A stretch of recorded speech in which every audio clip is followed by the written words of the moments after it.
everybody. Welcome to VFX and Chill. Hey, everyone. With Hashi and me, Seth. And this week, Hashi, I just want to dive right into it. Should we just introduce our guest immediately? Let's introduce our guest immediately. Okay. It's why the people are here. It's what the people Hi, want. Ryan. Ryan. Hi. Hi. Welcome to our show. This is Ryan Connolly of YouTube's Film Riot.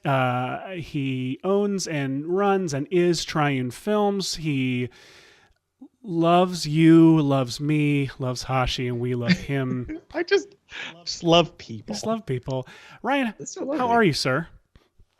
I'm doing good, man. How are you guys? We're good. We're good. We're well, super prepared. Yeah, so prepared Everyone. that I realized I got to put my AirPod in because this show's going to echo again. And I dropped the AirPods on the floor. This is a really great episode so far. It's gone to hell already. Hashi and Ryan, talk amongst yourselves while I see if my AirPods fell down the drain. Hi, Hashi. Absolutely. Hi, how you doing? I like how the green screen's set up because it's like when Seth goes in a direction, it's like he goes into me somehow. It's like it's a moment from the Frightener. Oh, jeez. Yes. wow. I am becoming him. Finally, we're becoming one. It's amazing. Yeah. Just a couple hours of this, everybody. Hours. But Stick around. yeah. So Ryan, how are you doing? What are you up to? What is Film Riot up to? Doing good, man. A little bit of the, same-o, just producing episodes. You know how it goes, baby. Yeah, doing a little bit of everything. You know, we talk about it on the show, pitching things and whatnot behind the scenes.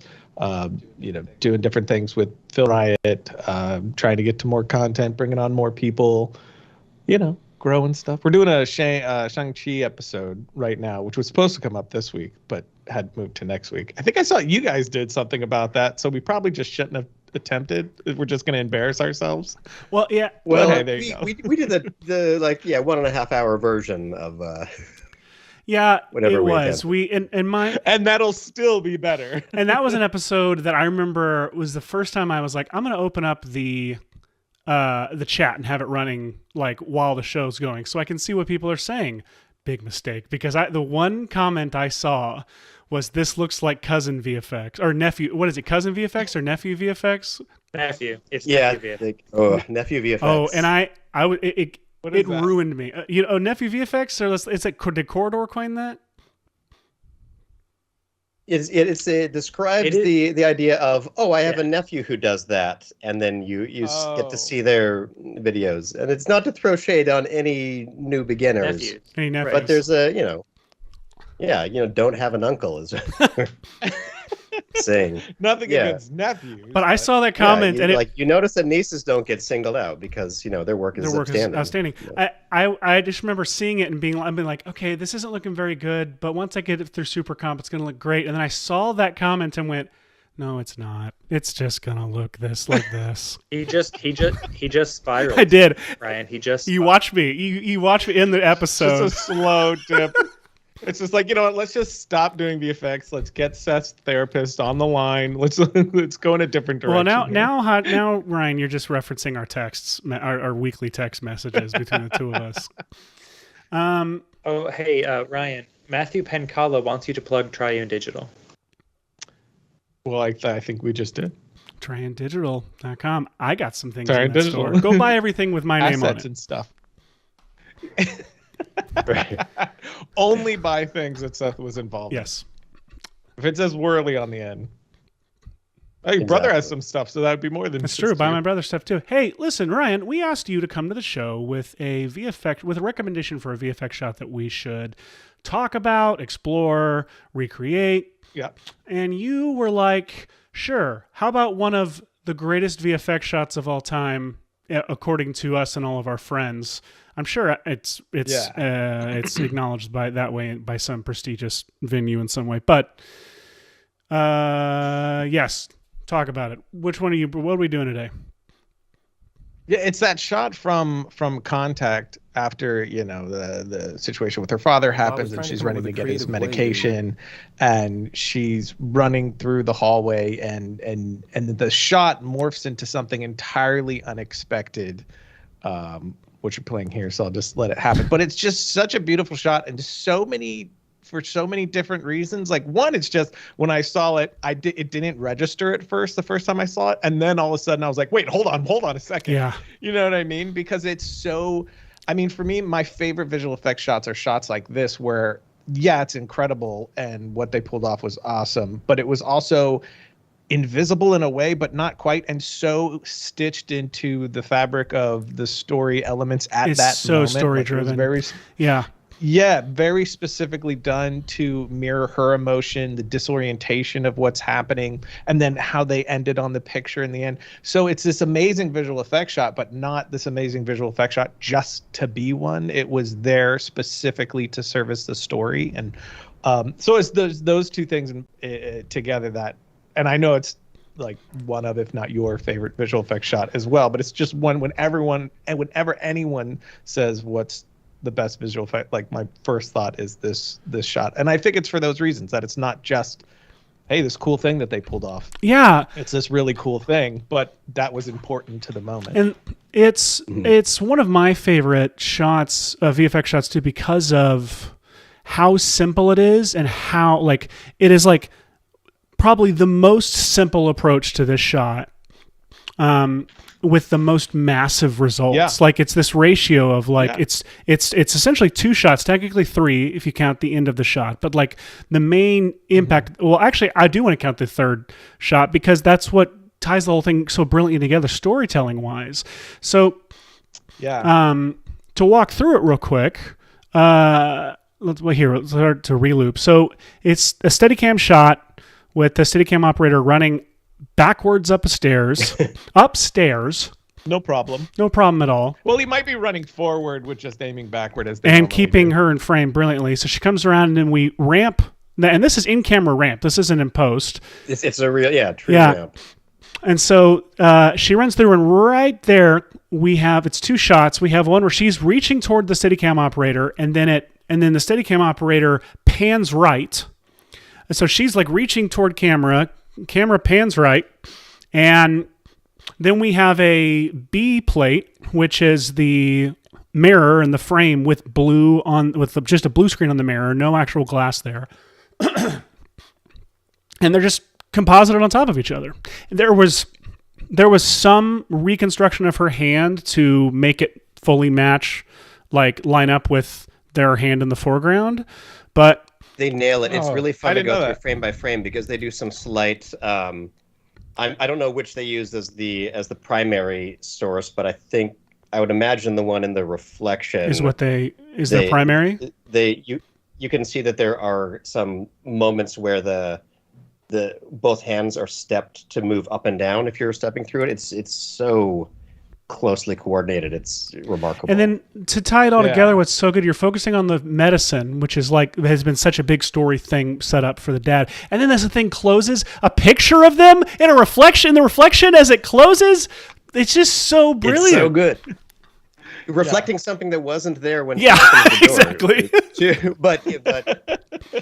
But who's counting? Exactly. My favorite kind of VFX shot. It's entirely 2D, first off, and I'm a sucker for this. Like the 80s and 90s are like, well, not just 80s and 90s, like the beginning of filmmaking, like the Lumiere brothers, and with George Millet. I just completely mispronounced his name, but they're like, I love VFX. Magic tricks. VFX that are based entirely on shooting like imagery and then cleverly compositing that imagery. 3D is obviously amazing. 3D artists are like, I am in awe of all 3D artists, including present company. But like my favorite kind of shot is where you shoot two plates, you composite them on top of each other, or you find a clever way to stitch them, and you end up with something that is far greater than the sum of its parts.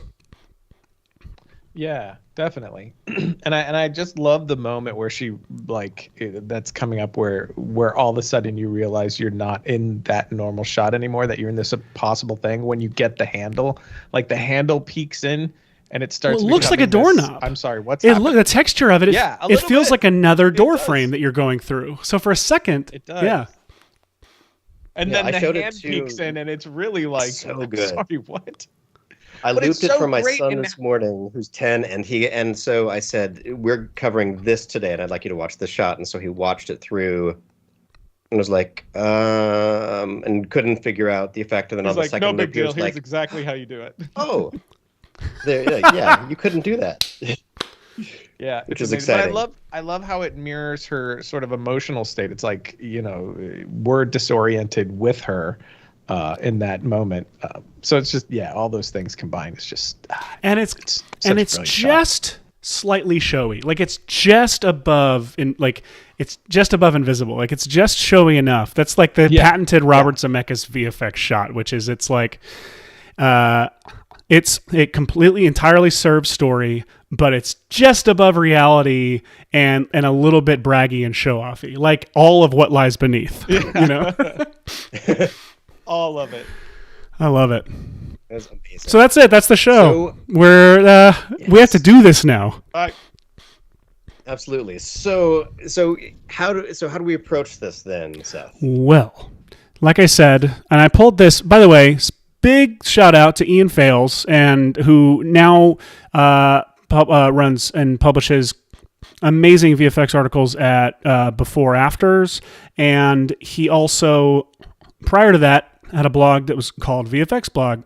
And he interviewed Ken Ralston, VFX supervisor for Contact. Did we mention this is from the movie Contact? I think I forgot to say that. This is... Yeah. Okay, cool. Yes.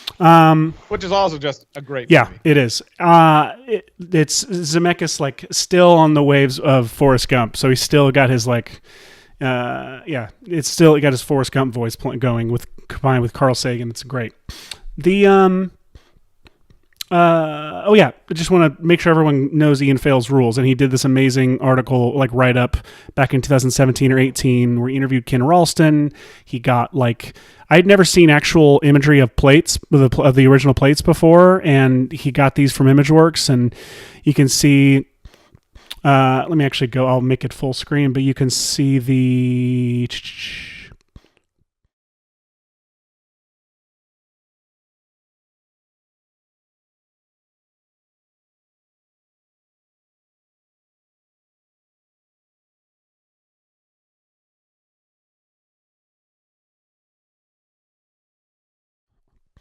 And you guys tell me if it's a bad idea.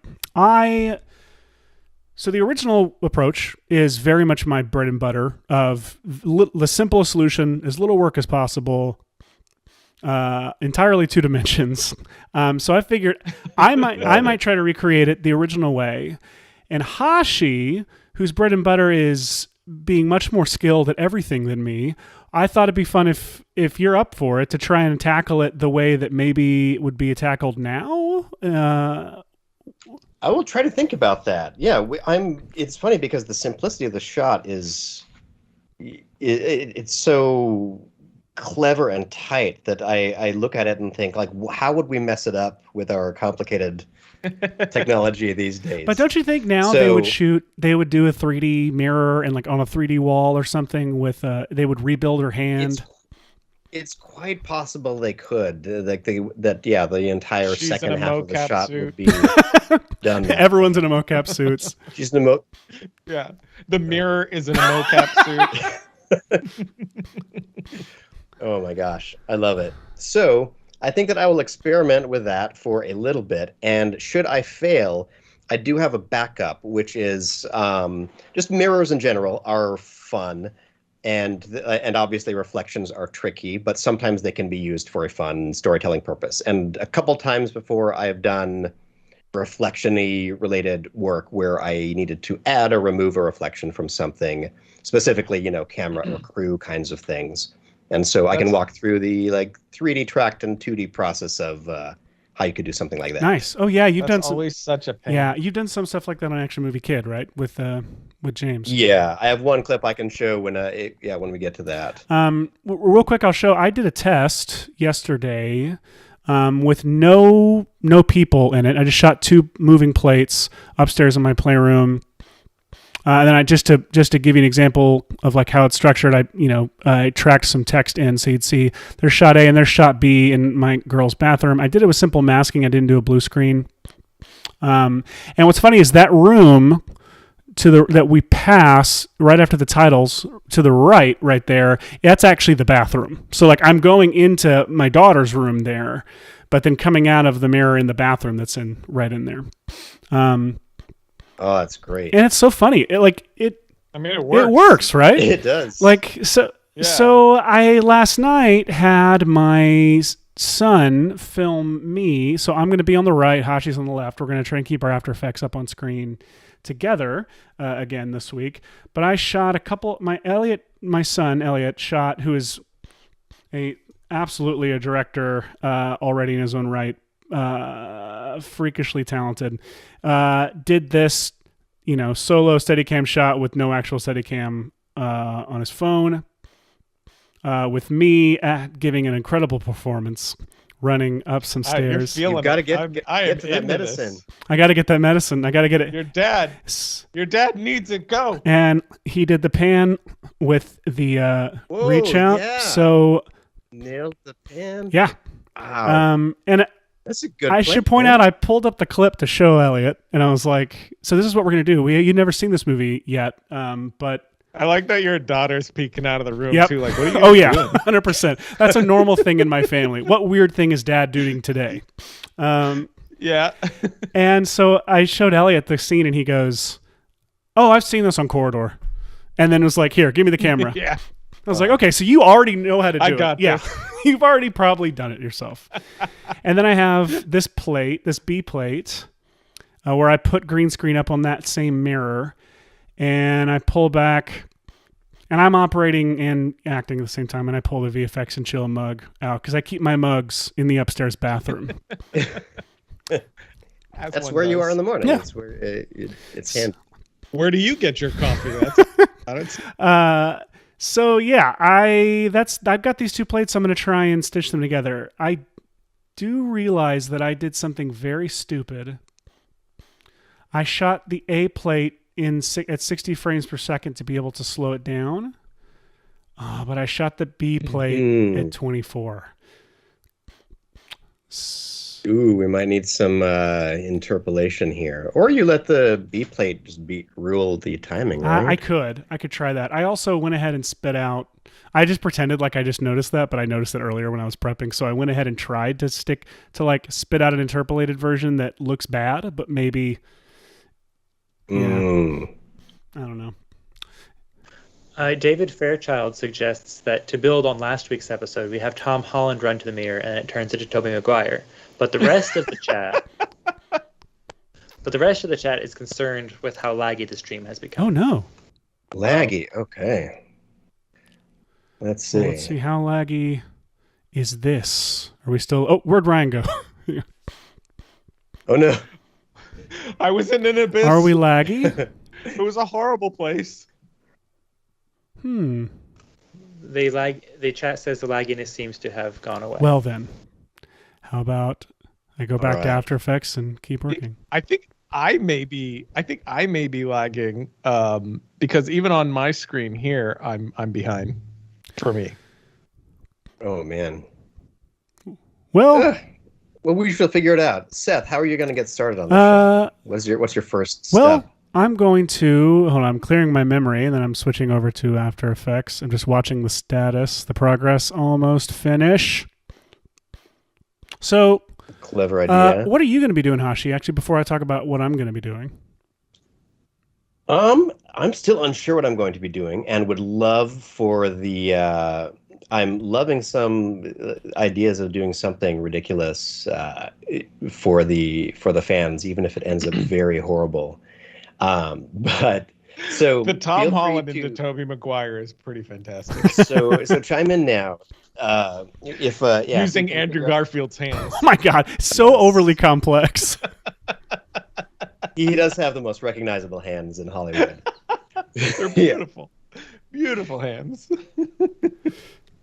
So I will compile some idea of what I'm doing now and figure that out. And in the meantime, I will probably bug Ryan to talk about the use of visual effects in his work, because he's made some amazing short films that I think are great at world building using visual effects, but not using them for visual effects' sake.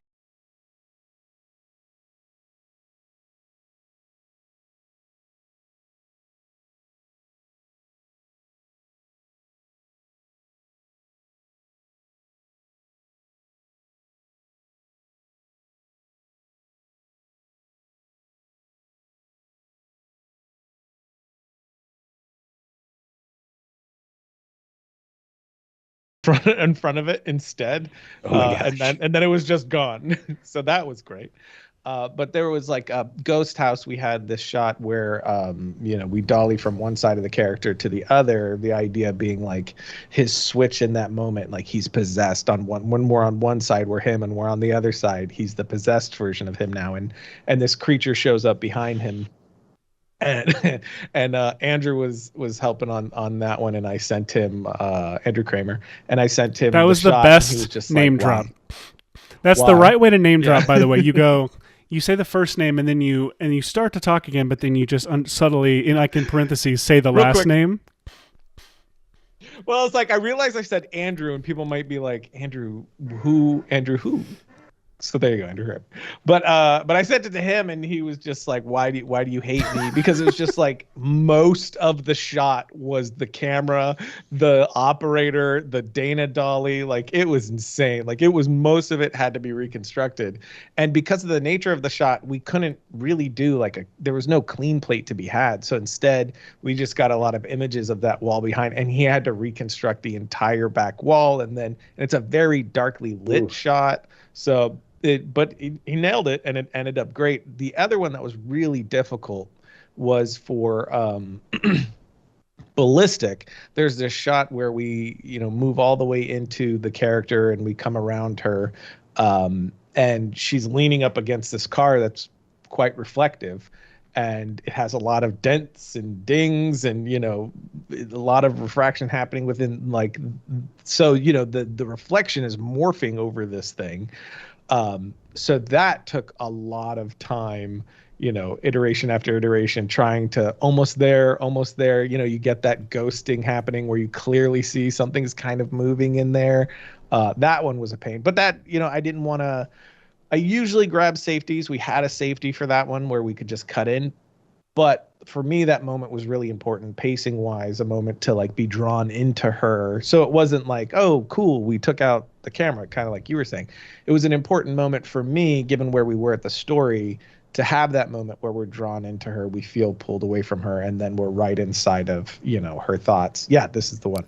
That shot rules. And it was a great moment of, thanks, man. Yeah, and we had this action set piece, and we're about to move to this past bit, and it's they're two very different things. One is this daytime action, piece. The other one is this nighttime thriller. It's slower paced, this is a lot handheld or gimbals. The other one's almost entirely locked down. So there's that element too of, transitioning from the audience from this state of mind to this state of mind. So that moment was a great, it was important to me to use to connect back with the character in the way that I wanted, but it was also really important to take us to the next moment where we wanted to go. So we couldn't just cut in, it just wouldn't work. It would break the flow of the whole thing. But man, those two shots were definitely tough as far as reflections go. Well, I will say, first of all, the moment is so good.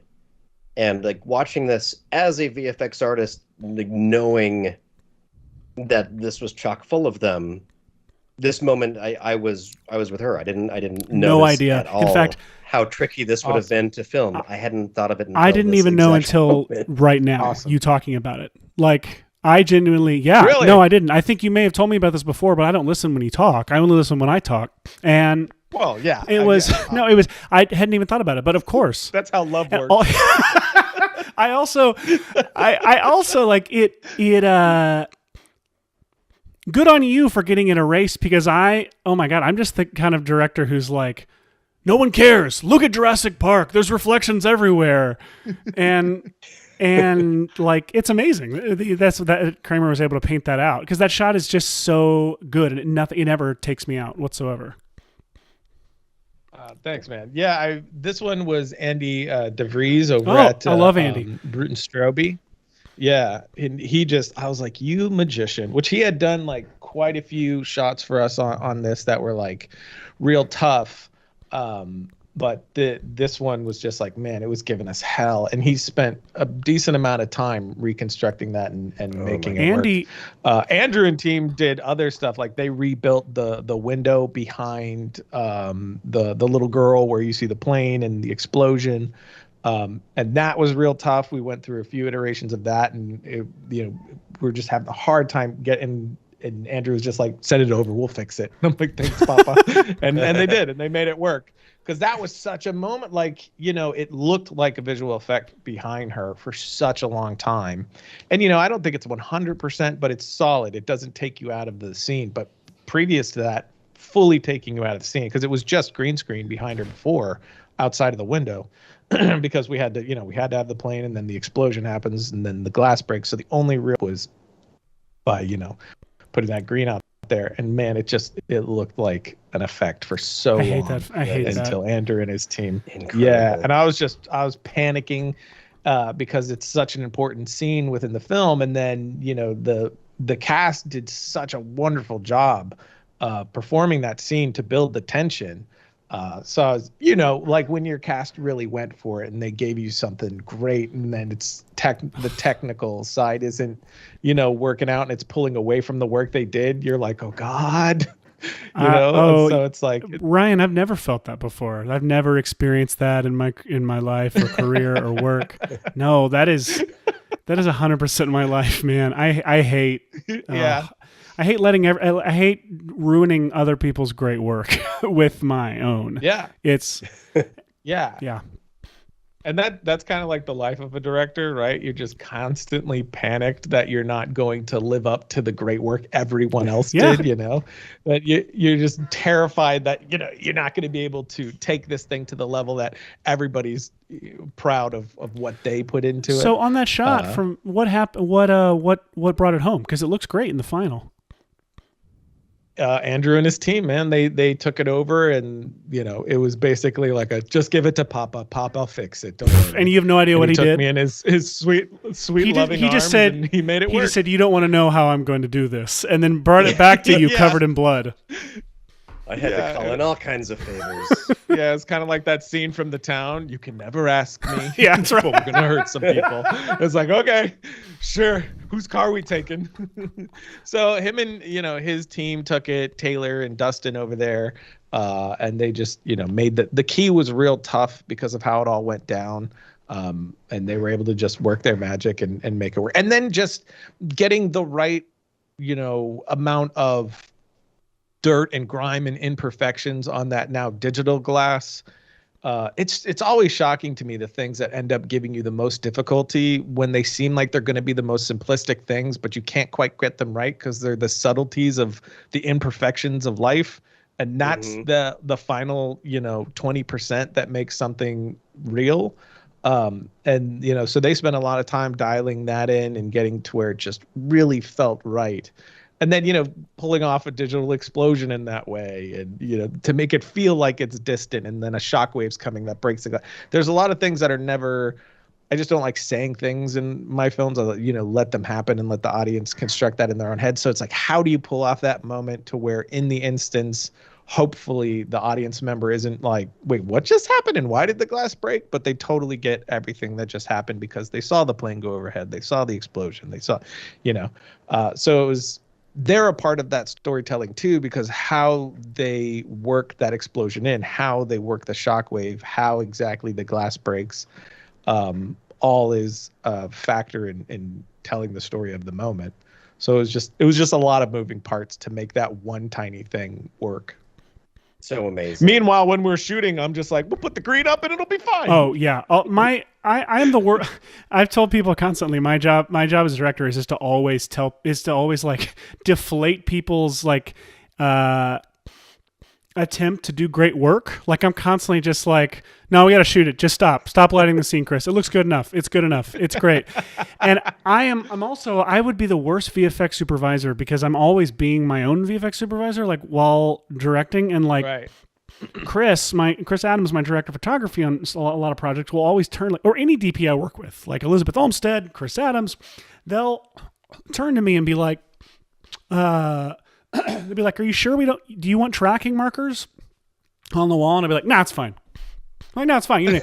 And I realized I'll figure it out later. I just did I directed a commercial last week, and I turned and I say, you know what? Actually, could we get a couple C-stands and tennis balls? Do we have those on the truck? And they were like, yeah. And then after they started setting them up, and then Chris goes, Guys, I want you to know that's the first time Seth has ever asked. That's the first VFX ask that Seth has ever given growing up. on set. And it was like, I realized it was a pride thing. It was like I felt like, no, I want to impress them. I want to impress them that I can do this shot without any tracking markers, without any. And then future me was always like, I hate you, Seth. I hate myself. I hate this career I've chosen. And yeah. I think if we could just mesh our two things together, that'd be great. Because I need an excellent AD that can crack the whip on me, or I'll sit on a shot perfecting it until we've ruined our entire day. So I need a really good AD that's like, and you're done here. Isaac has on both Ghost House and Ballistic. Isaac had moments where There Comes a Knocking rather, had moments where he's like, okay, man, I'm giving you one last take. And I'm like, thank you. I need somebody telling me this. Stop me. Hey, Michael, you chimed in. Have we? Yeah, I was going to say the chat is objecting quite strongly to the fact that you reach up with your black watch hand to the mirror and your orange watch hand grabs the mirror. What's wrong with you, chat? Why do you have to notice details? Is it because I'm looping it? All you have to do is color correct the grabbing hand to be a black band so it matches your other hand, and you should be fine. Michael, you magnificent bastard. That's a brilliant idea. Hue saturation, pick the orange, drop it down. Anyway, and Hashi, the chat is really wanting to know what you've got going on there, and they want to know if you actually bit your child's neck or if that is VFX. All right, so I'm pulling up. Wait, like what? Seth I guess I wasn't looking at your. Yeah, so Seth is done over. Well, actually, let me wrap up. I'm not done. I'm gonna do the watch. Just gonna let you guys know what I'll be working on while we let Hashi actually talk. I am gonna fix Michael's brilliant. I'm gonna fix the watch. I also feel like I also want to add. There's the mirror bevel. Go back. A great touch. Yeah, the original scene. Do we have? Do we have Ken himself talking about this shot? Oh, we do. Yeah. Do we want to? Do we want to watch it real quick? Is that all right? Let's take a brief moment to do that. I think that it's educational. I'm gonna turn his clip up. Torment and all of the different things. Actually, I'll make it full screen. Here we go. Ready and talk, Ken. She runs up. This is all part of the effect shot. She's running up the stairs. She starts to go slower and slower with a device that slows the film down. We had to paint out the shoulder of a camera operator about there. And as she comes up, she opens the mirror, which is all fake. She's blue screened in the foreground, so we can match it in beautifully. So really what you're seeing is a camera following her that somehow goes through the mirror to show what's going on here as it closes. The image of the photograph coming in through the glass there, that's all put in later. Even the beveled mirror was a fake. Even the beveled mirror was a fake. Incredible. And what a great, speaking of imperfections and things you could add, everyone knows that mirror, the look of the way those beveled mirrors work, and that little sheet they did for it made me never question for a second. Like between that and the little water droplets on there. Do you think that's just a distortion map, like a displacement map? I think it is just a displacement map. The Contact DVD has a great breakdown that shows all the elements that went into this, and I believe it's just like a displacement stripe. What? I didn't know that. Okay, so what color would you do? You do like gray for the if I did a gray map for the main mirror. It's all gray, and then you just have a feathered white stripe, white stripe that moves across at the same speed. You could even track it along with your knob or whatever. Don't tell me what to do with my knob. Then I'll tell you what to do with your knob. So while you start figuring out displacement, I'm going to play this clip over here. So this is an Action Movie Kid episode where James has come home late from a baseball game, saying that he got caught up, and I say, whoa, hold on, let me see that. And notice this kind of ghastly wound on him. And while you look at this ghastly wound, you're supposed to notice that's the reveal of the gag that he has no reflection throughout this. So it was challenging because the plan was it was there were several things going into it. I wanted to have this nice close-up of his wound. I wanted my reflection in the mirror behind, and also my reflection in the mirror couldn't be me filming this, so it also had to be me performing in this take to be matched up with the moment where I recognized that my son is not reflecting in the mirror. So he has obviously become a vampire. And there are a lot of really yucky cheats, but also right here at the beginning, we have a moment where James is walking into the room and sets his baseball glove down on the table. And right here in the background, the most time I think I spent on this entire shot was that his baseball glove sets down on the table by itself behind him right here.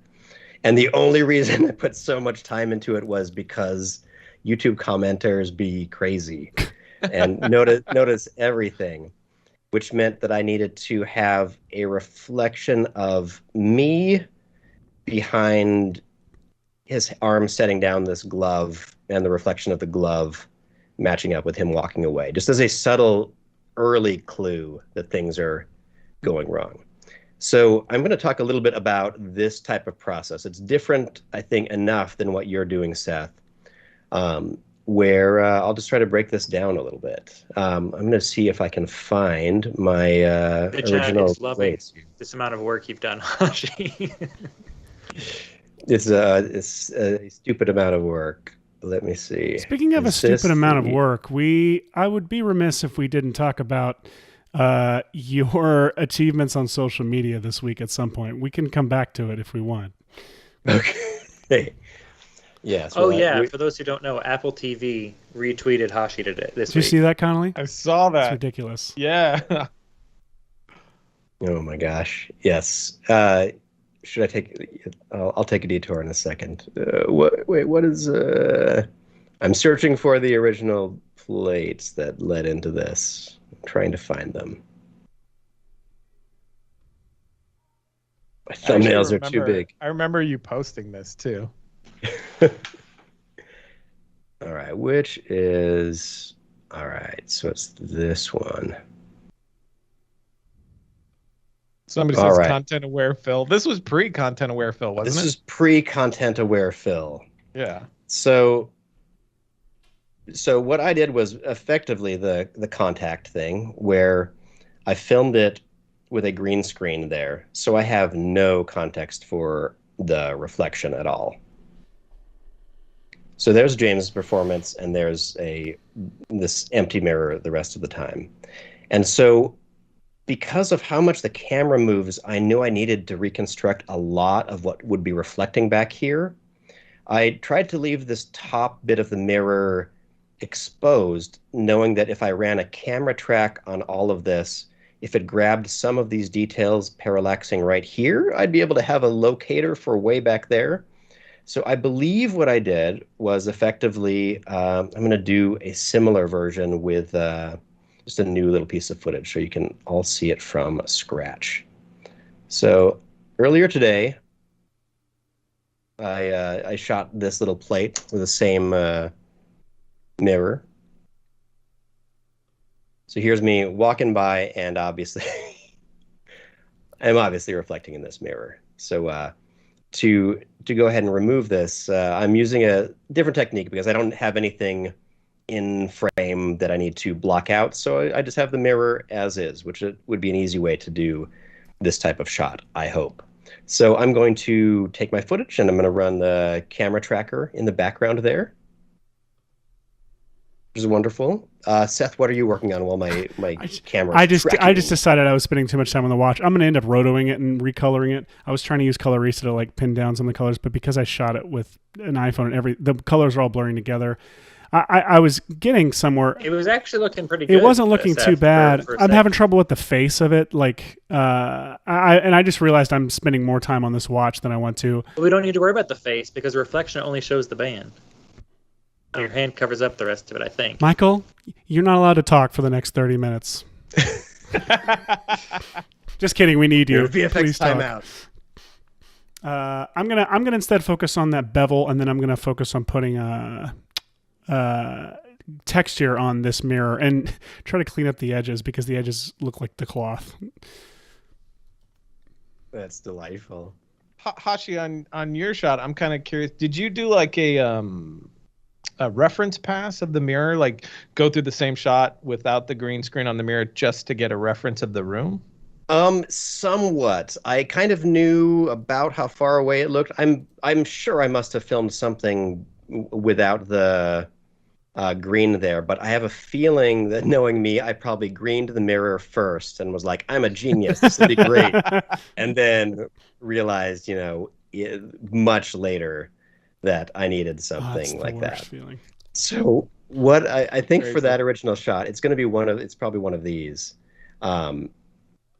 I filmed, let's see, so now that.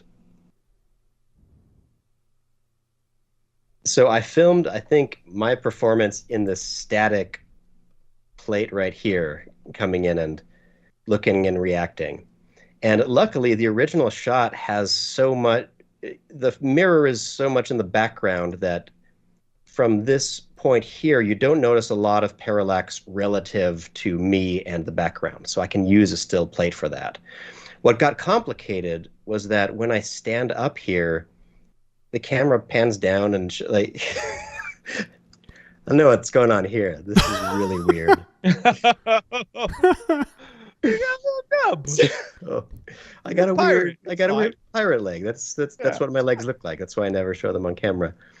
But I think I needed to take the performance take of me, which is down here.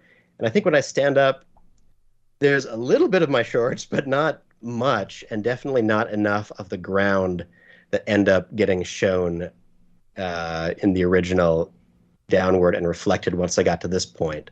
So I do remember there was a lot of building out a large reflection plate somewhat based on the angle that I thought it would be reflecting at. I mean, yeah, you can see right here. You had to do a shorts pass. Yeah, there's a very rough feathered line right there, but I was trying to count on the camera blur covering up that railing getting broken out. There's a lot to pick apart for sure, but I think overall, if the shock is like, oh, the kid's bleeding, that's weird,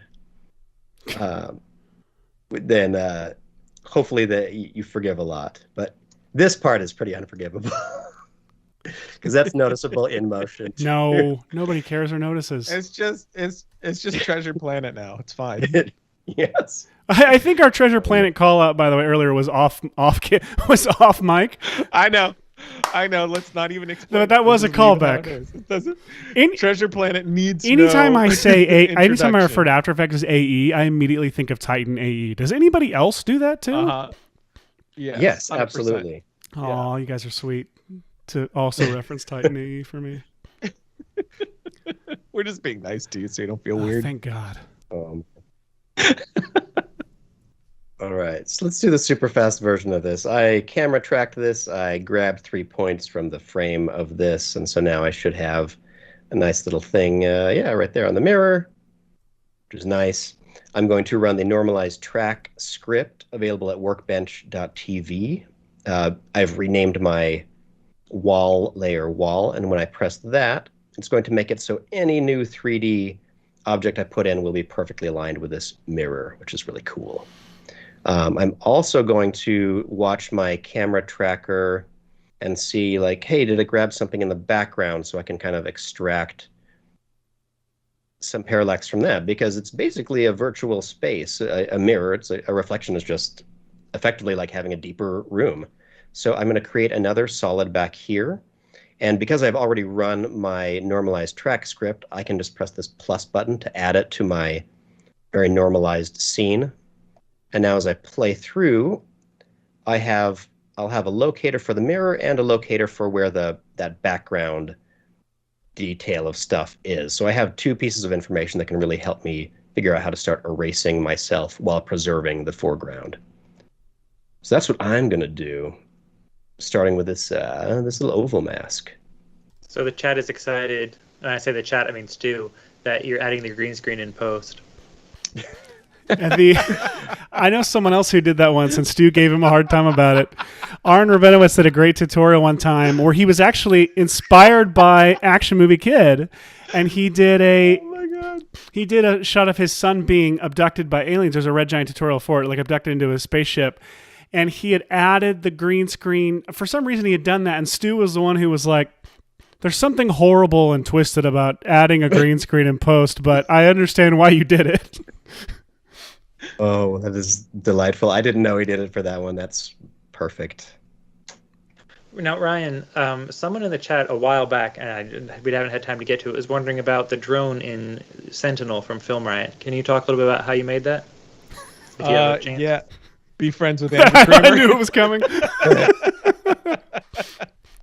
Yeah, Andrew handled that one as well. He kit bashed it from a bunch of stuff, so we had like a sort of unique look, but he handled that. And then it was just a matter of to really sell it, I think you really have to consider what that end result is going to be, and you have to, in the moment, imagine that thing actually there and treat it as such. So when we shot it, I just shot it like I would if we had that physical thing there. So it was all handheld. It was, making sure we had foreground elements to try to really sell it, because it's also a very sort of kinetic, forward-moving sort of piece. It's one where there was no script for that short film.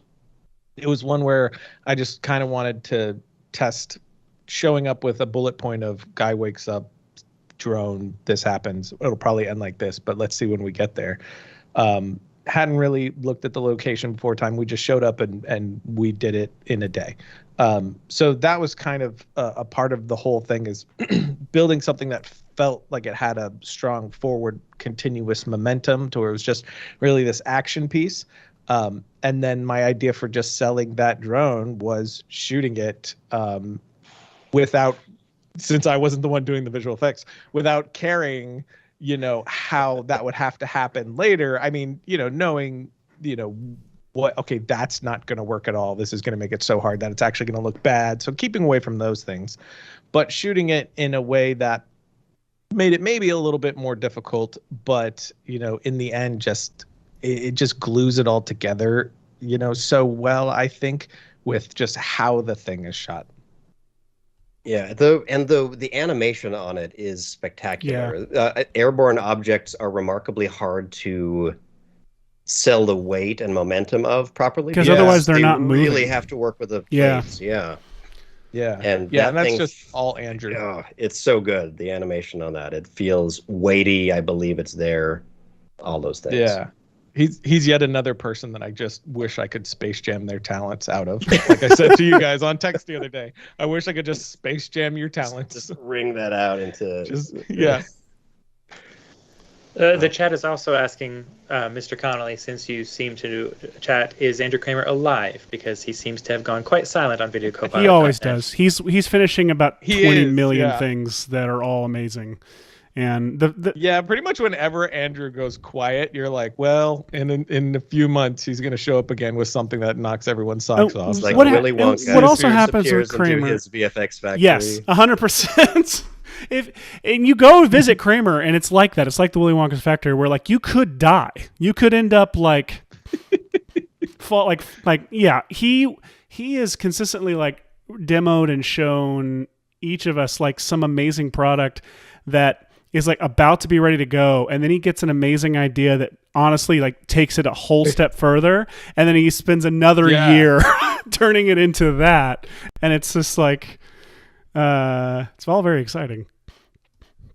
You bastard. I know. Yeah, but whenever he's hiding in his creative cave, eventually he will emerge with something insane. The last time was that THX thing that he did, that huge animation. That was which was unreal. But that was like, I'm texting him like, you good, bro? Like that was amazing. And then a couple months later, that was in the works for several years, like on and off. I know because my Robbie Stambler, who did the sound design on that, also did the sound design on my Darker Colors short. And he was saying, He was saying that was like an on and off project for a while, and then suddenly Kramer was like, I'm done. and they like mixed it and finished it and sent it out, and it's like one of the coolest things I've ever seen in my life. Yeah, it's insane. So cool. All right, I think I see a question in the chat about content-aware fill and how it would work in a shot like this. So I'm gonna try that. I want to see what it would do. My instinct is that it will not do a great job, specifically because it's looking for motion vectors. And if I imagine motion vectors are basically if you took every pixel and tried to just guess based on its brightness or luminance value where it's going to be on the next frame and where it came from the frame before, and making a sort of a map that overlays on top of your video. And that can give you an idea of where are things moving? Are things moving left or right? And based on that, I can displace pixels that are not in the empty space in the same direction that everything else in that relative space is working. But I have found that content-aware fill has a lot of trouble when you have something like my mirror frame, which is moving to the right, and me moving to the left, sort of in sync with the background in just sort of an odd way. So I'm going to run it just so everyone can see what will happen. And then after that, we'll do it probably the old-fashioned way. So the way I always like to use content-aware fill is just throw in a solid something like this and just draw a nice little garbage mat around the offending piece. So I think I can just do this, and I'll add a few mask keyframes. I don't think it will take much. There we go. I'll move that over there. Doop, doop. All right, I think I'm kind of contained within the mask. Contained within the mask. Contained within the mask. Then, contained within the mask. So I think because of the way this camera move works, if I'm thinking like a computer, I'm looking to see if the background is visible. The backgrounds that I'm about to obscure are visible on other frames. Now here is the beginning of this little like craft shelf thing we have. And then I'm obscuring it and the table. And by the time I clear to here, there's not a lot of info ever on screen of what is behind this one specific area. And it's because I'm rotating counter to the movement, which is like just putting me right in the center of all this stuff. So it's a little bit weird. So I am going to... Content-aware fill might work if I can add a clean reference frame somewhere here in the middle. So let's try to give it the best shot possible, which is I'll turn on my frame, and then I'll turn on this green solid. And this green solid I'm going to convert into a, what is it, silhouette alpha? There we go. So now, if you can imagine what's happening is I have that green solid punching me out from the original footage, and then I have the sort of preserved foreground rim of that mirror here in the foreground. And now maybe if I come to this middle frame here, I can grab something that I fortunately decided to grab, which was a reference plate. So I think I shot two versions. One was just putting the camera up against the actual mirror to sort of see what the reflection probably was. So I have this nice full image like that. And the other thing I filmed was a pass where I kind of tried reaching my arm into the reflection, and just moving it around a little bit, moving to the other side and trying to get from the other side a less obscured version of this background. And honestly, this will probably work best to help rebuild my reflection more than anything. So I'll start with trying to maybe stitch this frame. I'll just save it. I'd rather work in Photoshop to stitch these together. Let's render this out to here. Render that frame. And then we'll render a frame a little bit later where you can see the other half of that table. There we go.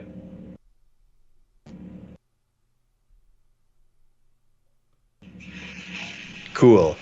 So I'm going to open Photoshop and start stitching some stuff. Seth, how are you doing over there? I've got. Well, he's doing a great job keying the screen, and the chat is talking about how he's getting such a good key out of such a wrinkly green Primat screen. keyer. And Red Giant helps Primat Primat keyer, keyer. my dude. It's pretty incredible. The It does trick is hit, these edges. like, do they? Yeah. What was that? Nothing. Yeah, green screens needing to be clean. Thing of the past. Thing of the past. That's that. Well, Red Giant is partly what is things like Primat is partly what's made me be like, I don't need tracking markers. I don't need a flat green screen. I don't need. No. What needs to be a thing in the past? Clean clean, green smooth green screens. screens.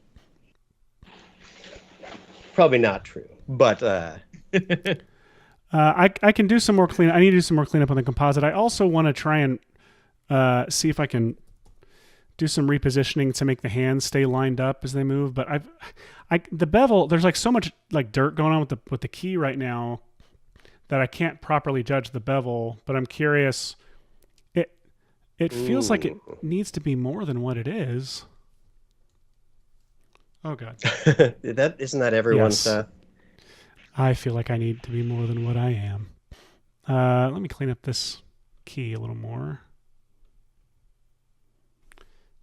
All right. So what I'm going to do in the background here is, just out of curiosity, I'm going to crop these two images, the two stills I just output, and I'm going to try running photo merge in a Photoshop on them. I don't know what will happen.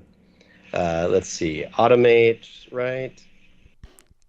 I think. Photo merge. Ryan, you're a director. How does this bevel look? What would you do to this bevel? I just asked you and then I just thought of something. Sorry. Continue. But please continue. Well, here's what I remember. The VFX artist-director relationship. Look at this. Oh, yes. This bevel, it's actually vertical. It's not horizontal. I was doing it horizontal because in my head it's like the bevel is I don't know. It's like yeah, you get it. Maybe not, but I actually need to be doing it on the vertical, like to honor the source material. I mean, I'm just kind of like watching this as a class, to be honest with you. oh God. Well, I'm so interested. Then there will be a test. Is that bevel good enough? Click. It's looking good. In motion, I bet that's going to look pretty good. Yeah, it's on kind of a smaller screen for me, but yeah, it's looking pretty solid. I need to fill in the spots toward the top.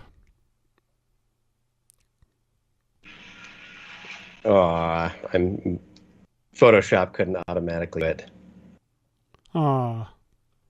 Which now means I'm just gonna need you to add a 3D wood frame and handle to that, Seth. It won't be 3D, and I can't do a handle because there was no handle on my mirror. That would make no sense. But hey, how do I help me out, guys? You experts, how do I get this? You see, I've got the displacement, like pulling things down. Is there something I can check to make that? Oh, like that. To make it. Never mind. Yep. I like how you keep asking questions and then answering them for yourself. That's honestly, dude, that's everything. Isn't half the times that you and I get on a phone call where I'm like, I'm screwed. Let me tell you this idea and why it's bad. And I start explaining it. And then as I'm explaining it to you out loud, I realize I feel like we've both done this regularly. Hey, it's pretty good. Yeah. Yeah. That's the story of our lives. It's kind of the way of things. You just need to say something out loud. Yeah. Oh, God. See, that doesn't look like enough. This is my problem as a VFX artist. I'm like, it's not enough. I need to crank it to 28. No, it is. It's perfect. The only thing that you could add on top of this would be some grime on that mirror. Hey, great idea. To kind of fog you out. Well, so by the way, this is my displacement map I'm working with. I used Kingpin Tracker to very easily track the surface to the... Let me go to quarter resolution and turn off motion blur. To track, I used a grid. Boy, faked. Let me see. I did. Whoop. In the meantime, I'm doing a very simple trick of instead of stitching those things together and stuff, I'm just going to grab the still that I took of this room. It looks a reasonable amount like it, and I'm going to see if I feather masked this in, how good it looks. I've made it a 3D layer. I can place it behind the original framed footage, kind of like this. And let me see if I make it semi-transparent. What we got? Okay, I'll make it semi-transparent, and I'll try to line it up with the actual background. What do we have? We've got this around here. The only thing I'm sort of matching up is the rough Z depth. But my perspective and everything is going to be completely wrong. But I bet it'll fool you. Fool me, Hashi. Okay. Fool me hard. So right now, look, already we got something pretty good. Like if I'm just swiping through this, What? it's pretty reasonable. So sorry, I just we need every now and then now- I'll look over at Hashi's side of the screen and be I like, know! and be angry, just freaking angry. Just damn.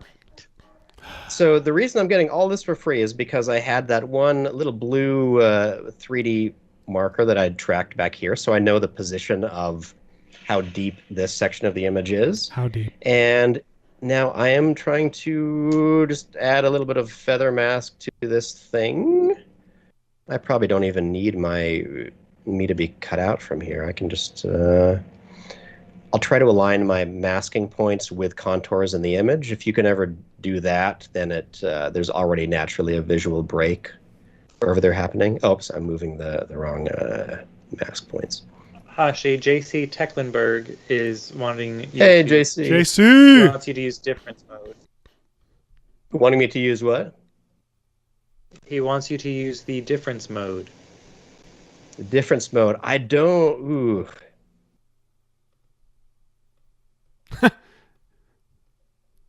Is that a no? Well, I'm not sure what he means. To show... Well, hopefully, to show he how will aligned I clarify am? his question in the chat. JC, is that for the sake of me aligning this 3D card? I think Try Corridor to did something with drones where they use some like difference for it to pick out which had drones and which didn't, to remove the drones from it. That's probably what he's referencing. Ah. Oh. Yeah, Corridor. Corridor again. They're everywhere. All right. So I'm going to go with let's see, I'm going to have to figure this out because my reflection will have to have some point where it cuts off and there's going to be an obvious seam because it's not a real reflection. It's a cheat. You might be wondering where I'm getting these glass textures, and that's why Michael is going to drop this link in the chat. Michael found these textures, and they're for academic use only. So learn from this, everyone. Learn. All right. You know what? This is feathered into place, and I think it's pretty good. JC says yes for alignment was his reason. And yes, okay. the Red Giant has dropped that link in the chat. That is from Columbia University. They have done a lot of research in a lot of different things. And specifically, they've done a bunch of dirt scans and stuff that are very handy for adding, imperfections to things. But Imperfections again, in the it skin? is for academic use only. No selling stuff. Sorry, I just spoke over you with a Jurassic Park You reference. A very can't- weird one. You can't Yeah. can't walk past a Jurassic Park reference. All right, so yeah, difference mode. I've never really used that to try to align things. But it's a clever idea. Like if you're using especially a lockdown plate, you get a great result for that. So looking at this, some of the obvious things, and I mean even at normal blending mode, I can tell like my worst sections are things like this, and you could labor over them, or you could not care, which is usually what I do.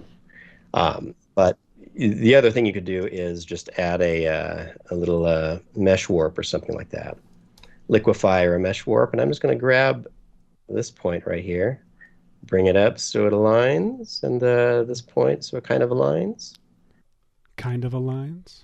Let's try to stretch out a little. Magic carpet there. Actually, I'll see if my see how mad this is if I use liquefy instead. Liquefy feels more arty, you know, because I can grab the brush here. The pro tip: liquefy feels more arty. Come, like, bring you up a little bit. You know what? No, mesh warp was the way to go. Though now this is kind of done. I don't know. That was the obvious seam to me, was that rug right there. So if the rug seam isn't there, this seam I can't see. Mostly because it's just clutter back there, which is another pro tip, is if you leave your house cluttery, then you have a lot of hiding options. My reflection stretches out weird right there. Rob on Guitar NZ, which I assume is New Zealand, says, have some Jack Daniels and the imperfections will become perfect, at least temporarily. I like this VFX tip. Yeah. The game hacker is talking about using a difference matte. If you have a clip of someone dancing and you have a background footage without the person, you can create a matte of the person, like isolating them, which you can do if you have a high enough color resolution in your image. Most smartphone, well, all smartphones and most even prosumer cameras shoot with very compressed color space. So instead of having 444, you have 422 or 420 or 411 or some other very compressed in most of the color channels. So there's a lot of noise in the red and blue usually, which means there's too much noise for a difference matte to actually work well. That's why tools like RotoBrush version 2.0 and After Effects are so handy, because they work without relying on the highly compressed noise that's there. Absolutely. And I would say that, yeah, a difference matte could be an interesting way to try to pull a key, but again, it requires you to have either a move matched camera rig if you want an emotion, or a locked off camera. For all of Action Movie Kid, there's no locked off shots or tripod things, because I want the aesthetic to specifically be to look like it was captured by a real camera. So for example, with this, the only way to use a difference matte to eliminate me from this would be if I were able to film the background plate. I don't actually know how a difference matte could help in this case. Maybe I'm ignoring something obvious. No, you would need a motion control rig for it to work. Now, Seth, did you work with a motion control rig on Old New? I did. Old New? Ryan Connolly. What? Do you remember what that was? Yes, it was the Kessler Cinedrive system. Ryan Connolly actually connected me with Kessler and their amazing. I get the Cinedrive and what's the name of the long shuttle rails that they had, Connolly? The shuttle dolly. Shuttle dolly, and you could rig that with the Cinedrive, and it's primarily for time lapses. But I immediately was like, I hear motion control, and I'm like, Back to the Future Part 2, done. Clones. Yeah. And so Old New, all of the clone shots were done with that. Man. There's a funny clip online somewhere. It's actually in the Old New behind the scenes, where I had just set it up the Cinedrive for the first time, and I was testing it out. And my son, who was very little at the time, is in the garage, he's doing ninja moves in front of the camera, and then he accidentally kicks it, and he makes this amazing priceless face. I highly recommend watching that behind the scenes just for that clip. My same son who is now old enough, and now a middle schooler, and shot these plates for me for this Crazy test. Yeah, the Cinedrive has come a long way too. Another mutual friend of ours was doing a commercial and working with the team that did the motion control for Children of Men. He showed. I know who you're talking about, and he showed me that, and it was amazing. He put it in the car. Yeah. But they couldn't cut the roof off the car. They couldn't damage the car in any way, and the motion control rig was so huge, and there was just a lot of difficulty there. So he was like, "What do you think?" I'm like, "Yeah, I think you could do it with the Cinedrive now, with the stuff that they have, which is it's definitely pro, but it's accessible to people who don't have Children of Men dollars, and that's what they used, and it worked. It worked really well. So it's just crazy that motion control rigs that could pull off something to that scale is now accessible to people. I guess it's just nuts. Totally nuts. So let's see. This all reminded me. I know I'm going off track here, but to summarize, the way we removed me from this from the background of this shot was just taking a not even that well aligned 3D card of the background. It shot from upsets the me how perspective easily you did this. of the camera Yep. and the mirror tracked in front of it. I mean, the simpler the better for me because people aren't going to pay attention. I could easily grab some grunge and throw it on that mirror right in the middle, and that would sell it extra. So there's one fun thing. I have another fun couple of videos that this discussion was reminding me of. This has become our. This was right at the beginning of lockdown when we were kind of frustrated with having to do all of our homework at home. We decided to do a couple of videos that just explore the idea of when your classmates aren't there to help you, you can get help from yourself. So this was one attempt at a very. There are some obvious issues. There's James' arm clips his other arm right here, very a little Kylie Minogue video-ish, but So good. But otherwise, what I liked about it was using a handheld camera to try to tie their motion together. And then there's I tried an even more complex version of this, which was, I mean, watching it, scrutinizing it is difficult, but I tried to do something equivalent to a match move kind of shot without having the ability to have a match move rig, which just means a lot of work and thinking about how something like this could work. Did you just run that shot twice and then line it up? How did you pull that off? I tried filming with like planting my feet in kind of two similar places and like memorizing about what I did. But this plate with James and his legs out is the primary plate behind all of this. And then James in the foreground is rotoed out like the entire way through. But I tried to do the first camera move with a bit of wobble and like organic stuff going on. And then when I filmed a plate of James in about the same location, I tried to do a hyper smooth version of it for myself. And there's actually a little bit of floatiness right here. But when I did, I think there may have been something on the ground or something that I used as a reference point to try to stabilize and get some version of, let's see, I wonder if I have any of the... Did you just add the shadows back in digitally? I think I tried to feather mask them back in, and they worked out pretty well that way. Yeah, they look good. See. Oh, you know what? I think I actually had... Oh, now I'm confusing myself. I just saw a couple clips of my footage, and now I don't remember what was happening. Wait. You just have twins, and you're lying to us. It's the Prestige. One of the best fake VFX shot ever. Oh yeah, Look at this fake match move I did, guys. Oh my God! Like, it's the Prestige, but as a bad parent instead. But it sucks for them because they can only ever be out one at a time. That also would not hold up. Our kids would lie immediately. I mean, I could tell the truth immediately. Sorry, they would not be able to hold up. Yeah. Oh yeah. So to answer Caleb's question, yeah, Caleb and Natal in the chat, everybody. We have. There almost every bit of this. I tried stabilizing, tracking, and rematching the move. I forgot that the plate of James here. Looking at this first frame, I realized I must have had my daughter stand in, because she's casting a bit of soft shadow on his shoulder there, moving around. And I think the lighting changed when there wasn't someone in frame there. So it was just a lot of weird having to take the original plate and scoot it around and taking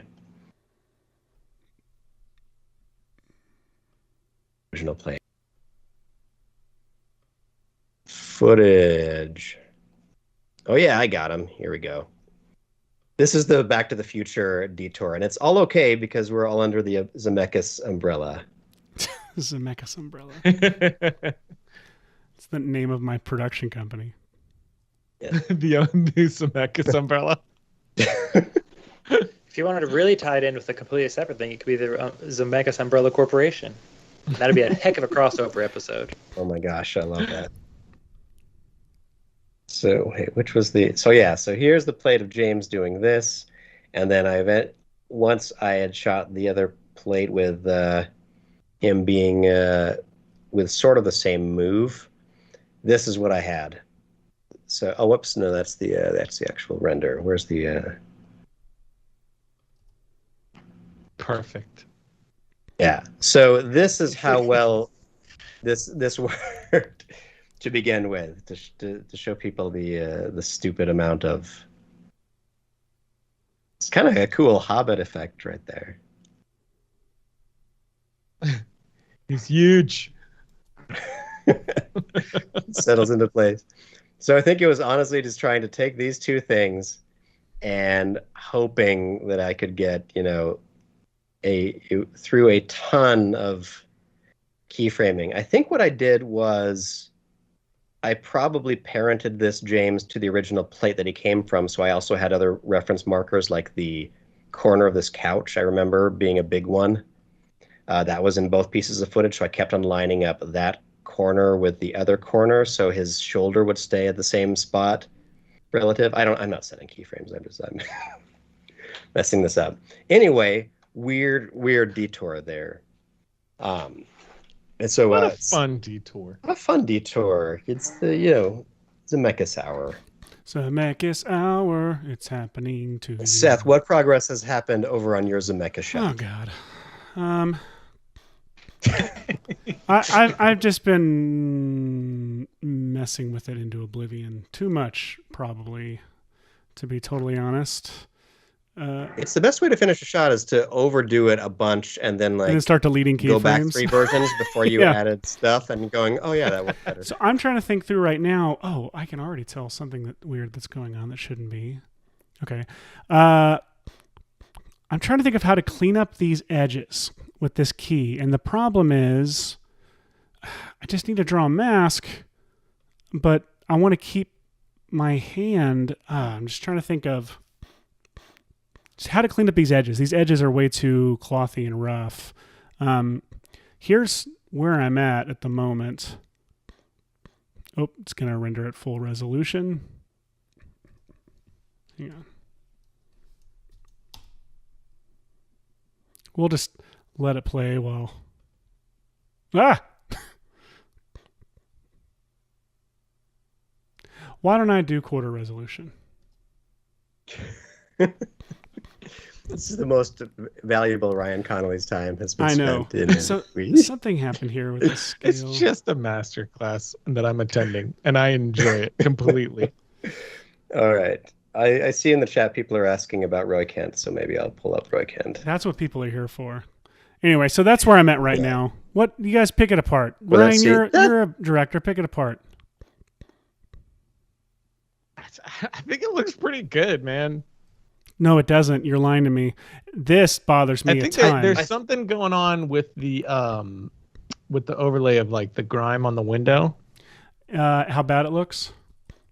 Too much. Yeah, Circle feather it out around your face. And it would be... It would also be blurry, depth of field, right? I mean, I guess not on the iPhone it wouldn't be, but... It always makes me upset because I shoot everything on iPhone, and I'm like, I don't get to use depth of field as a cheat for anything. Well, I'll set it at 50% opacity. Still feels like that looked good to me from that side. Still feels like it should be harder to see through. And I actually think so. I can't scale up my foreground hand right now. I have to, because of the way I have these like displacement maps and pre-comps going, I can't mess with the foreground, but like scale and transformation wise, but I can rescale the background and then I have a transform transform on a adjustment layer on top of everything where I can rescale it back up if I don't like the way the reptile tiling is looking on the top. So, because Seth is saying to use your grunge as a matte for a blurred version of the background, blurred and contrasted, I assume.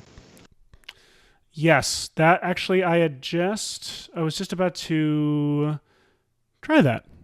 I was going to duplicate my displacement map. It's exactly what I was about to say. It's just to, not blur it, but just like decontrast it and stuff, right?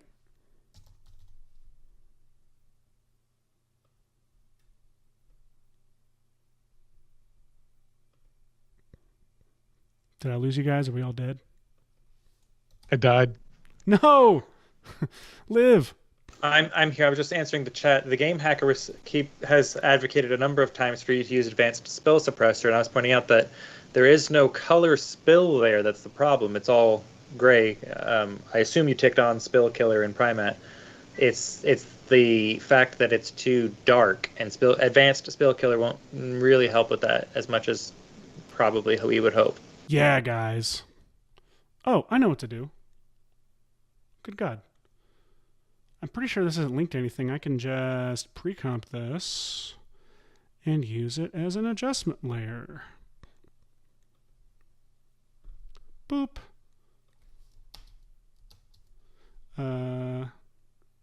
Wait, what am I doing? I don't need...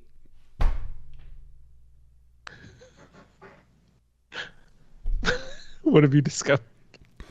I don't need the adjustment. How disappointed you are in yourself right now. Well, Gives me it's just joy. what's happened again is like, okay, I'll come back to the larger macro self-disappointment that's going on. But the micro is that I'm trying to blur, like I'm trying to lower the contrast a bit here once we become reflection world to try and make it feel more reflection-y. And I don't need this adjustment layer to be contained to the mirror because it's going to go underneath the foreground layer. Okay, now I'm having to explain why I'm an idiot, and it's making me feel even worse. I'm just going to do a new adjustment layer, and I'm going to put it underneath the keyed foreground, and I'm going to do some curves. And what do you think? Should I just like turn up the blacks a little bit like that? And then keyframe it to come on.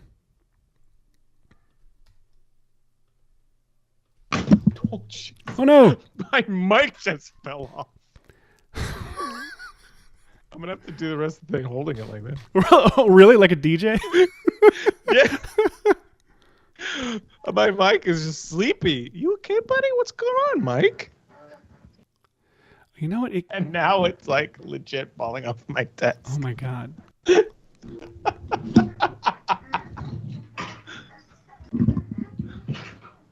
And you're hearing like my chair as well. That chair sounds like children talking. And I actually, when you were on my other podcast, I remember thinking like, he's got a kid nearby, doesn't he? And I'm realizing now it was your chair, 100%, just squeaking. I tried WD-40 on it. I just need to like stop being lazy and get a new chair. But then like you gotta put it together. And Did you try it on your kids? WD-40? Hashi, I think you're muted. Oh no! Yeah, I'm muted. He does this every I now gotta and then. get the thing to fix my mic. Oh man, amazing! So speaking of having technical difficulties with your chair, Roy Kent from Ted Lasso. That's a long walk. I hope you follow me in that one. All right. So Ted Lasso, wonderfully uplifting, fun, light show. I'm in love with it. Yep. But I caught wind of this conspiracy theory, if you'd like to call it that the actor Brett Goldstein, who portrays Roy Kent, a grizzled and very very gruff but also very wise soccer player, that he was entirely a CG creation. And I think this got announced, or at least it got some traction around the time that Brett was nominated. Is it Emmy? I don't know what time of year we're in right now.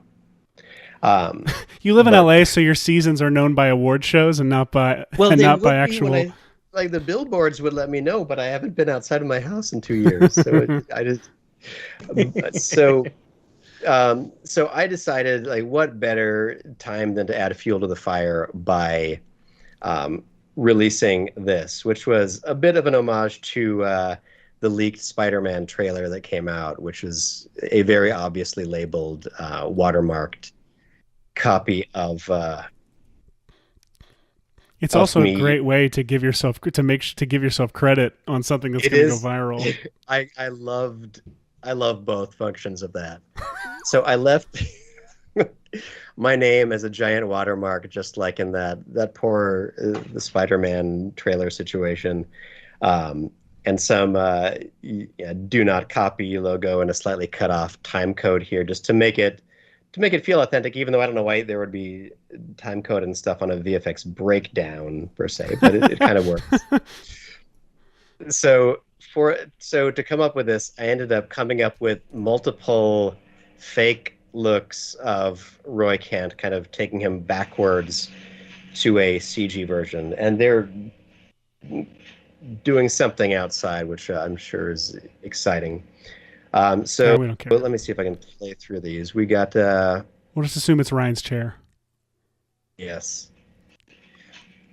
So we came up with different stages of Brett to kind of make him look like he is coming together as a CG model, starting with the very washed out, bodiless version to a completely hairless version, beard, and then hair and color kind of all matched in together. So for this, at first I was just going to do something like track motion dots and a motion capture helmet rig to him in original shots, and that was my original idea. And then for the head tracking, I was wondering if there was any way to do it as simply as you can on an iPhone, and came across Lens Studio, which is a Snapchat filter maker. So let me see if I can pull that over here. So Lens Studio, I believe, is completely free, and it's designed for you to be able to create different Snapchat lenses, obviously. So see, it's all a little bit docked, so I'm trying to fit it on this half screen. You can feed it a sample movie to run your face filters on. This was my test to see if I could get this full mesh body to line up with him. Did not work that well. So I then went with, I think, one of their default, let me see if I can. Oh, I'm just trying to uncheck some stuff. Where are you? I just tried to figure out how this works, so I don't really know what I'm doing. I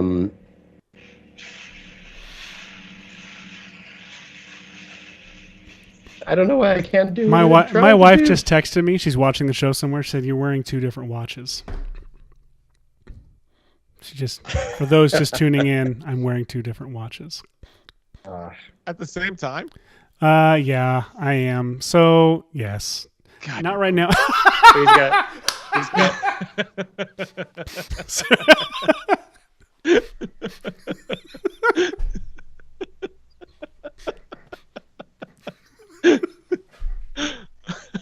Yes. Seth's different watches are why we always start the show on time. Yes, always. Oh, okay. Always. I got both sides. I am the timekeeper. Oh my God. I'm so cool. All right. Well, I guess I better fix that watch now. Yeah. So long story short over here. I went viral. I only wear one watch. Blah, blah, blah. Blah, blah, blah. I applied Snapchat apologize. filter. This is actually awesome. To the original, and moved it backwards. I did some content-aware fill action on his shirt at that point, and roto-brushed this character, so I was able to basically do something that looked like a full reconstruction of Brett. So here are a bunch of my layers. I was so in the weeds with this comp by the end. Really appreciate the noise outside. But It's like it's the scene from Fargo happening right outside your Yeah. window, and you're real relaxed about it. it is. You can Yes, dice it die up is later. it is a grinder outside Hashi's house, just like in Fargo. They This are is getting rid of some people. getting rid of old trees and stuff. All those So, clone yeah, there's kids you this- have. That's dark. Every video. It's the worst part for me is that you have to get rid of the clone, otherwise Clean up. people ask too many questions. But I kept the original. Everyone, just settle down. It's not that dark. It's fine. Yeah, I don't know. Are there any specific questions? I had a lot of versions of How many Roy- hours Yeah, went into I this do. is What's what I wrong wanna with know. you? What Yeah. Well, if I had an answer for that, what the best part of this was that I did this.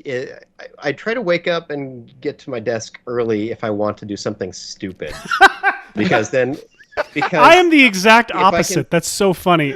If I want to do real work, I have to get up early. And for you, it's oh my god, that's so good. because then otherwise, like, I'll need to admit what I was doing during a work day and Right. stuff. And so I try to do all of my work between like 6 and 8 so I can do this. And once Now, I are you saying realized that because it's recorded, or because what? it's true? Yeah, if Maxon is watching. This is why we do a live show, Ryan, is so they can see on a weekday for at least 2 hours. Hashi and I are doing our See, jobs. we're working. So yeah, honestly, I roto-brushed the character, which worked very easily, and then also just ran Snapchat on to get multiple versions of the head, tracked them in, and then just did a little bit of keyframing so they kind of pop on or off. And so this is a remarkably simple thing to do, and is a good way to add credence to the theory that poor Brett doesn't exist and isn't giving an amazing performance. Did you track a motion capture rig to his face for the beginning part of this? That's what I was about to Just say, yeah. a little teeny tiny bit, which was, let's see, let me find, these have all been lost in layers of working. These are what my comps look like if I know that no one ever needs to see them, and I'm just trying to get them done at 6 in the morning. Let's see. Was it this, maybe? Where are we? Shirt. Oh, let me just look at the render. Yeah. One problem with working this way is that it's likely that the After Effects file doesn't exist by the end, because I've just been working on top of itself until I'm all the way down. Let's see. I'm just glad to see I'm not the only one that does this. Yeah, it's gone. Like those archives are completely destroyed. All right, was it this one maybe? This is just the render. Yeah, here we go. So I did a quick little bit at the beginning. Just grabbed this green screen shirt, which was, I think, from a stock image. What was great is that when I was trying to find reference for a green screen suit that I could key out and maybe place out, I think, where your brother is on a blue screen wearing a green screen suit, and that almost worked, except that I think his arms were crossed or something like that, man. so it didn't quite. But Peak VFX over here. peak. Yeah, speaking of which, yeah, like we didn't get to digital double stuff today, but if you didn't see our promo, we were able to get this lovely version of Ryan. I think that we should give away. I look like I need medical attention. You look all right from over here. And then What a handsome digital man. it's beautiful. And I also had just like as a backup in case.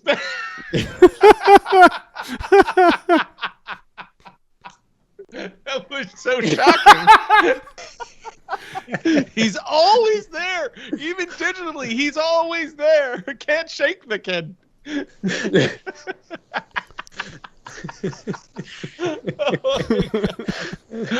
Oh man, that's amazing. I do think both Connollys count for a beautiful beard win.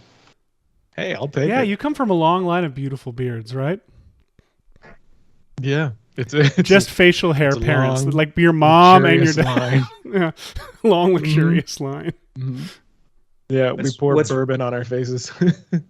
Is that weird Josh Ryan mix? Since the same. How is this demon magic happening? I don't know how you're doing this. And it Since the upsets same me. Hashi tool is effect. used to create these avatars, the UV mapping is the same for the way it does the faces. So there's your skin on. We've moved out of. We've moved into Welcome to Marwin territory. Hey, it's still the Zemeckis umbrella hour. We are still under the Zemeckis umbrella. We just need some nice motion capture animation, and we could make the Polar Express. I love that. Is it true that all of Polar Express was made using Move by Maxon on Robert Zemeckis' iPhone?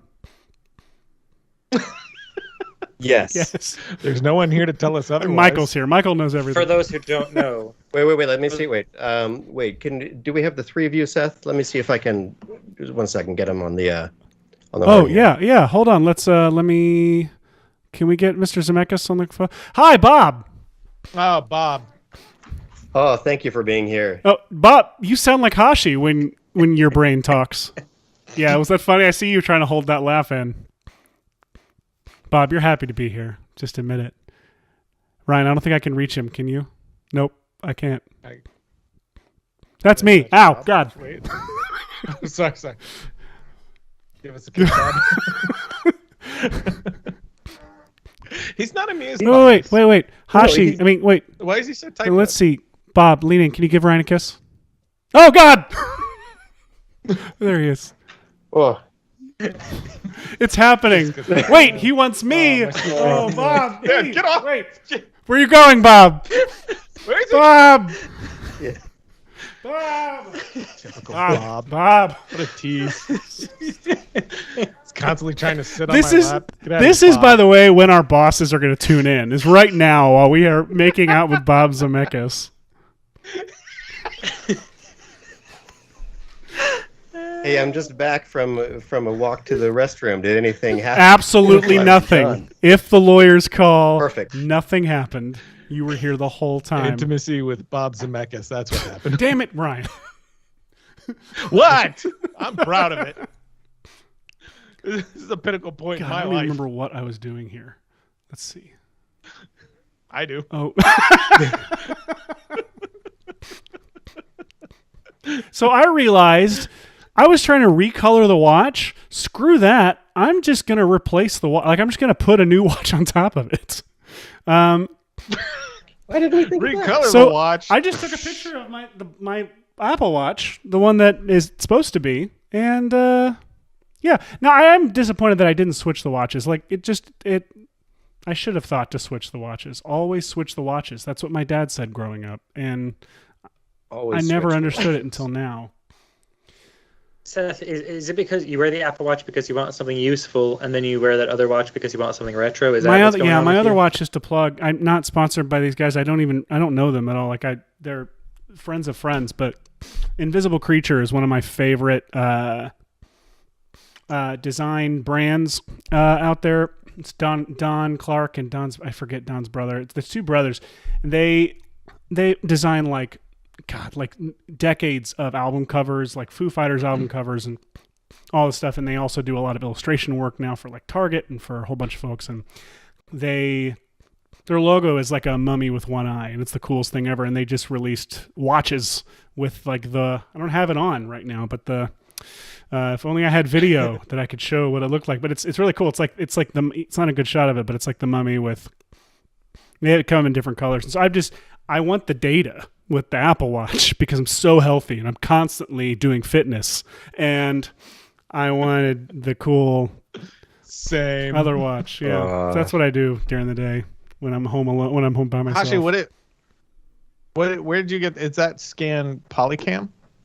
So I grabbed a scan. Let me see if Did you scan that or you grabbed it? I did not scan this. Okay. Let me let everyone know who did. It was, let's see. Da-ba-da-ba-da. Someone with a really, really clean mirror. Yes. Wait, let's see. What is it? I think it's just called the just like bathroom scan. Sorry, I'm a child. Bathroom 3D scanned by The Workings.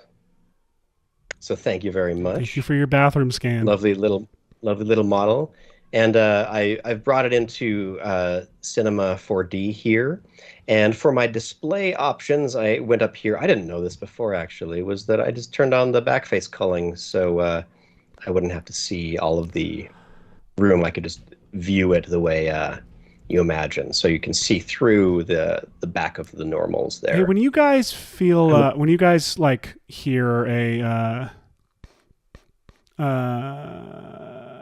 four syllable statement, do you also think of it, immediately hear it to the tune of the Muppet Babies theme, or is that just me? Okay, cool. Anyway, back to Hashi. It's my job to interject with weird things like these because I don't have the skills that Hashi does.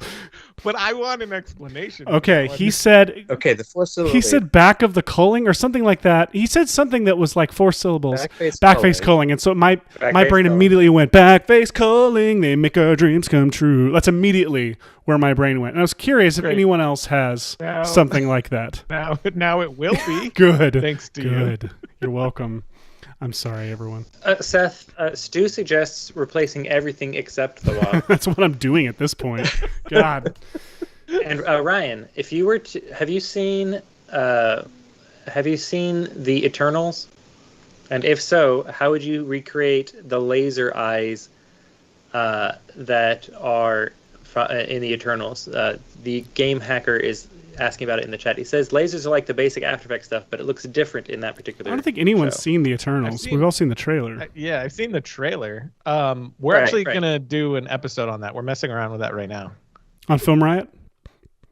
Awesome. Mm-hmm. I agree. It's very cool. So like and subscribe. Like and subscribe. But yeah, we're gonna do an episode on that. We're messing around with replicating the exact look right now. And you say who's doing that on your team now? Ryan Thompson. Oh yeah, he's awesome. Yeah. We have another VFX artist we work with named Joey. He's excellent.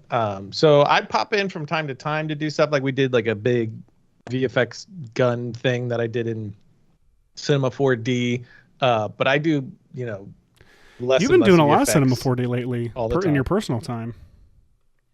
Yeah, that and Unreal Engine I've been diving into a little bit to try to.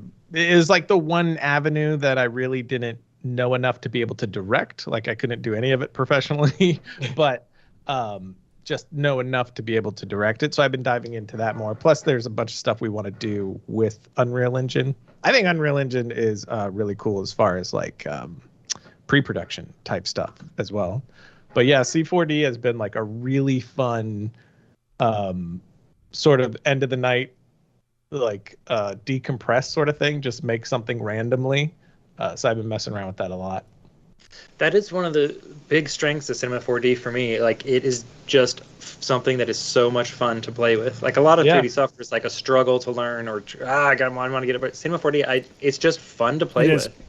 Yeah, I was shocked how quickly I was able to start just building some stuff out. Yeah, it's shockingly easy to learn. It is pretty intuitive because I've learned how to use it about 12 times in my career. And it's taken me like 4 hours each time to like really figure out how to do what I wanted to do it, render it out, and then bring it into After Effects and work. And then I'll forget it because I'll have done what I needed, and then. I am in the same camp. I don't quite remember yeah, what I'm doing. I just looked at what you're doing. That is horrifying. It reminds me of like the.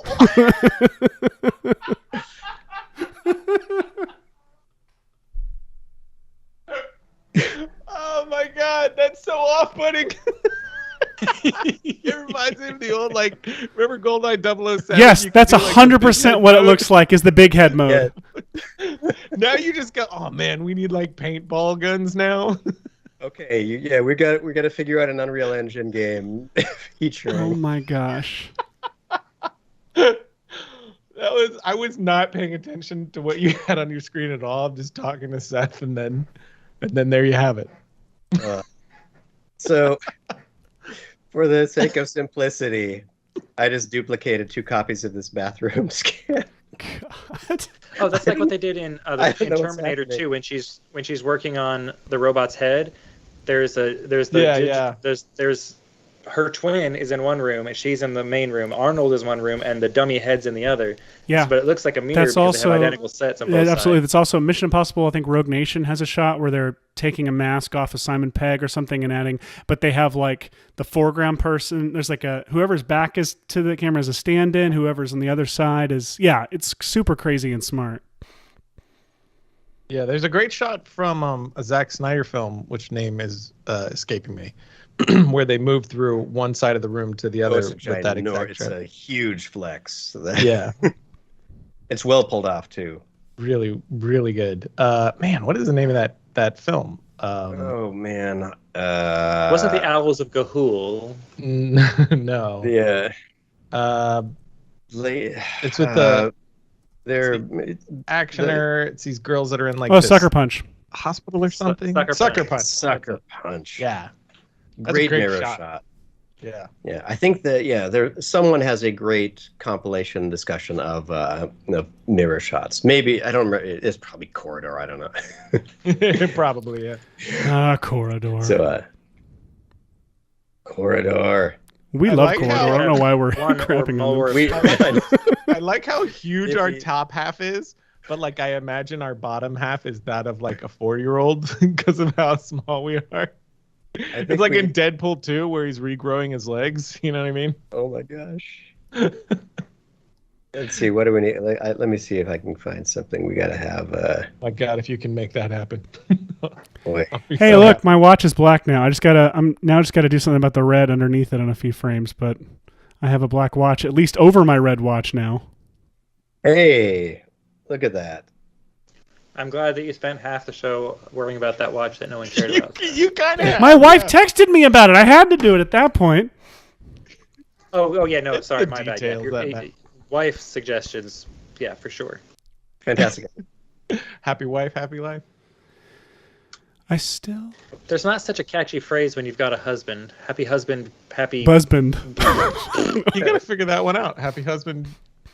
Happy husband. Happy. This is- Happy man, that's the happy man, that's the plan. Hey, That works. it's like. Done. Did you make that up right now? Happy man, that's the plan. Yes. Boy, that's awesome. I love it. See, that's why Red Giant hired me, because I come up with stuff like that. Notice that was one of the few puns where I didn't want to sign you out of OBS against your will. I actually love your puns. I just for some reason that's my like go-to response to really great puns is to be. I feel like if you laugh at them, you're doing them a disservice, right? The idea is to treat them as if they're unwanted, when really they're wonderful. That's twisted. That's true. It's 1:52. I once again have spent an entire show on one shot while Hashi ran through 25 different shots that AppleTV all retweeted. Let's see. For what it's worth, I did just try to spend 2 hours doing what I'm pretty sure Ken Ralston and his team, God, they probably spent 5 minutes on it on set. Spent at least 3. Yeah, but of course they had film scans and were doing it on like, computers that with the render power of a Game Boy at the time. But anyway. All right, let's see here. Could you run Much with it? anticipation. Where's the ground? Where's the ground? Yes, it's happening. What's in my back?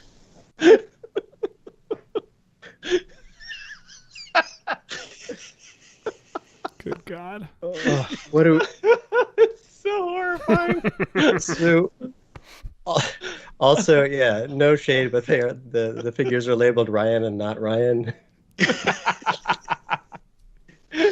I'm so sorry, Josh. Okay, wait, let's see. Maybe if we had a taper here, we could, let's see, turn the strength of this up, but turn this upside down. I barely know cinema, but I do know the taper tool. Matthew Pencala from chat, Ryan, would like you to get Ryan Thompson to break down VFX work on the exploration short.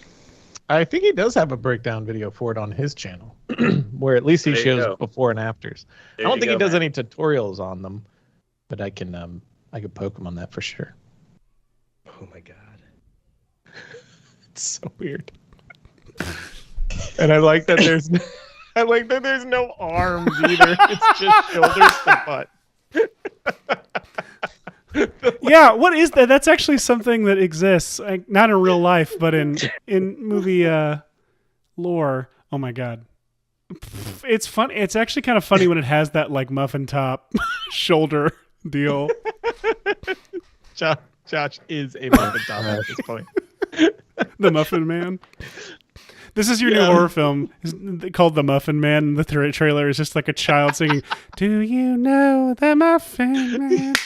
And then like and then it's just The door this slowly opening as mist like pours in, and it's just a silhouette. of that. Do you know me? And then it's just title. Oh dear. Tagline What? has to be "Get to know him." Sorry. Get to know him.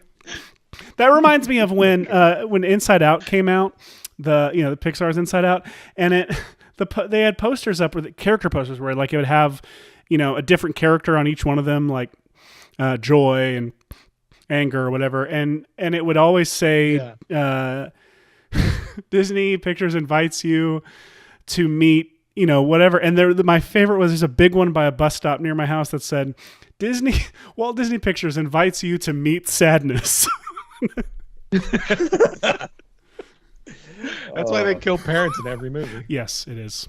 They hate parents. They do. Oh man. Previously in my Mixamo cache is a mocap man with Roy Kent's face, because that was another direction I considered going. Most of us are afraid of people seeing our Google searches, but I feel like your Mixamo history is the thing that's going to do you in one day. My history is a trash heap of eccentricity at best. That's the name of my book. Trash Heap of Eccentricity. My book about Hashi. All right, I'm going to see what happens here. This should be interesting. We should probably everybody. call it pretty soon. I I think just realized it's almost 2:00. We are going to I call mean, we it. do have 3 minutes left till it's a 2-hour show. Oh man. And then we all turn into the Absolutely. Muffin Clock's Man. ticking, Hashi. What if we all stood up We thank and we you have all. no arms and we just have tiny? That's what it's been building to. This entire episode is just the big reveal. Oh, process that character. We can see. I don't know what's going to happen with this thing, but it was really wonderful to get to talk about the reason why we do visual effects. I really like that we got to talk about the storytelling of it a bit Yeah. up top, Yeah. which is wonderful. Like it's the Well, reason. that's the why- important thing. A visual effect should not be there just to be a visual effect. It should always be in service of the story. Speaking of, I like having. This Me on too. screen as you- we have this on one side. We have me doing a weird dumb run, not in slow motion, opening a bathroom mirror to find assortment of mugs, while you are working on Josh Connolly the Muffin Man, building a rig. And you're having to try to put the points. Yes, where it's like- all in the service of story. I want to 3D print this and put it on my desk. And it doesn't ever stand up. It always falls over. There's no way that it stands up. Yeah. It's my dream catcher, actually. I'm going to put it next to my bed so I have no more nightmares. Oh, no. Well, All right. are we waiting on something on your end, Hosh, or are we? I mean, we can see if this Mixamo model. Oh, we should wait for but that. We could 100%. We can sign up. This is the most important thing of my day right now. Is waiting for this to resolve. It's going to be weird because it's going to have a hard time. God, I hope so. Oh. And just a pro tip, if you did want Mixamo to rig something like this, you could add 2 cylinders that are arms and then just turn them off once you export the FBX again. Just like add those points and then delete them. Or like you put, like if you want to make a scary creature, like put the head where the torso is, but put placeholder like stand-in arms and things like that. But then you can turn them off later. But you could have this cool running around head that only has 2 legs. Finally. So, which is what I should have thought of. Please wait. It's trying. It's so to confused. You have the medium. confused Mixamo beyond repair. It's like, what Patrick did you give me? Atkins from the chat says that this episode was a great watch. Ah, Oh God. kick him off. Kick him off. Kick him off. Oh my God. Well, yeah, don't know if this will resolve or not. So let's wrap it up. Well, thank you for tuning in to this week's episode of VFX and whatever the heck we did. Oh my God, Connolly, you got like even more powerful. Oh, I'm Yeah. huge. Oh, he's got Yes, boys. He's They just get it. looming. Well, all right. I'll just let you be the Wizard of Oz here. Thank you, everyone, for tuning in. All however many of you this week. What do we? Where everyone knows where they can find you because they all came to this show to see you, Connolly. You're at Film Riot, YouTube.com/Film Riot or FilmRiot.com. Yeah, you can just go to filmriot.com and that has everything there. Anything cool you're Wonderful. working on you want to hype? No, nothing specifically other than the show, the stuff we're doing on the side. So just continuing to truck forward. Excellent. Amazing. Yeah. So now that you've seen us experts really demonstrate our amazing knowledge of things, we do invite you every Monday to join our demystifying post-production series, which is available every Those are week, our real Monday experts. mornings. Those are the actual That's experts at those are Maxon. the people who are actually cleared as and certified as experts and trainers of the software that we are demolishing to a public audience right now. You're doing a service, an important service. On that note, And Yes. this So- next Monday kicks off the new series of Making Things Look Terrible, about how to grunge up footage, make it look more analog, more dirty, more real. and that starts off this week. So Red Giant has put the link in the chat so you can register to join that they webinar didn't series. invite us. Yeah, Making Things Look Terrible was the original title of Film Riot, so I don't know. Oh, good. Bye, Ryan's chair. I don't know. Bye. Hey, everybody. Thank you for joining. Thank you. Please come back and chill with us again. We have more exciting guests coming in the coming weeks, but how could they get more exciting than Ryan Connolly? Oh, I know we're out of time, but Uh-oh. Oh, did it finish? it finished. It's so important. Oh no. Oh no. No! Oh my gosh. Oh, my God. That is as horrifying as I hope. Please export these and send them to me. Oh, my God. It's so good. Thank you for learning with us. See you next week, everybody. Thank you for sharing this.